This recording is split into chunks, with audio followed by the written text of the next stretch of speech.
இந்த ஒயர் கூட போடும்போது வீடியோ எடுக்க முடியல. அதனால் இதோட அளவு மட்டும் சொல்கிறேன், கேட்டு தெரிஞ்சுக்குங்க. 24 பீஸ் 6 அடி அளவு வச்சு கட் பண்ணி எடுத்து ஜாயின் பண்ணியிருக்கேன். அடி 10 வரிசை போட்டிருப்பேன். நாம் விருப்பம்தான் 24, 26, 28 இல்லை 20, 22 எப்படி ஒன்றாலும். ஆனால் ரெட்டைப்படையில் தான் போடணும். அப்போ தான் வந்து இதோட மணி கோக்குற அளவுக்கு ஷேப் வரும். இல்லைன்னா ஒத்தப்படையில் போட்டிங்கன்னா மணி கோக்க முடியாது. அடியில் அடி போட்டதுக்கப்புறம் ரன்னிங் ஒயரை ஜாயின் பண்ணி 3 வரிசை போட்டிருப்பேன்.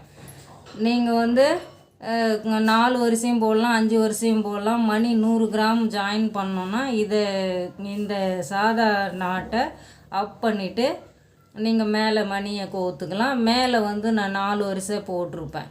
ஒரு வரிசை மடித்து சொருகிறதுக்கும், இல்லை 5 வரிசை போட்டிருக்கேன். ஒரு வரிசை மடித்து சொருகிறதுக்கும் 4 வரிசை அப்படியே இருக்குது பாருங்கள். இது ஒரு ரோல் ஒயர் கூட போடுறதுக்கு மட்டும்தான். புடிக்கு வேறு ஒரு ரோல் இருந்து நான் எடுத்துருக்கிறேன். அது இல்லாமல் புடியோட அளவு 4.25 அடி உள்ளே கொடுக்குற ஒயரு. 3 ஒயர் இந்த சைடுக்கும் 3 ஒயர் இந்த சைடுக்கும் வச்சுருக்கிறேன். 4 ஒயர் 5 ஒயர் கூட வைக்கலாம். ஆனால் சொருகும்போது கஷ்டமாக இருக்குது. மணியில் சொருக முடியல, கஷ்டப்பட்டு சொருகிறதா இருக்குது. அது இல்லாமல் மேலே கொடுத்த ஒயர் 6.25 அடி அளவு வச்சுருக்கேன். நீங்கள் இன்னும் உயரம் வேணும்னா அதுக்கு ஏற்றாப்புல அளவை நீங்கள் சேஞ்ச் பண்ணி வச்சுக்கலாம். இதுதாங்க இந்த ஒயர் கூடையோட அளவு. உங்களுக்கு தேவைன்னா போட்டுங்க இந்த மாதிரி பார்த்து.